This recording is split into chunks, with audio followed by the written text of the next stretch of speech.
अभी आप सुन रहे हैं खजौली बाजार से जय मां दुर्गा म्यूजिक की शानदार प्रस्तुति। सावन में के लिए तैयारी जब हम शिव के दुआरी नारा लगे बोलबम कैसे का हो बाबा ए बोलबम आपाची पर बैठ का। सावन में के लिए तैयारी जब हम शिव के दुआरी सावन में के लिए तैयारी जब हम शिव के दुआरी। अभी आप सुन रहे हैं खजौली बाजार से जय मां दुर्गा म्यूजिक की शानदार प्रस्तुति।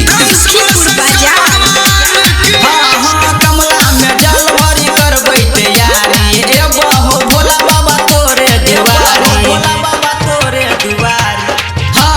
कमला में जल भरी करबा तैयारी ए बहो भोला बाबा तोरे दुआरी। नारा लगे सब कोई बैठ का हो बाबा ए बोलबम डिस्कवर पर बैठ का।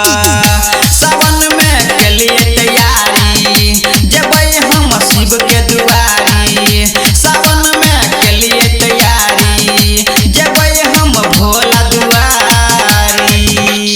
अभी आप सुन रहे हैं खजौली बाजार से जय मां दुर्गा म्यूजिक की शानदार प्रस्तुति। गायक राम कुमार त बाबा साथ में दिया आशीर्वाद बाबा पहला मुलाकात में हाँ डीजे राम कुमार त बाबा साथ में दिया आशीर्वाद बाबा पहला मुलाकात में। राइटर प्रकाश जत संगे बैठ का हो बाबा ए बोलबम स्प्लेंडर पर बैठ का।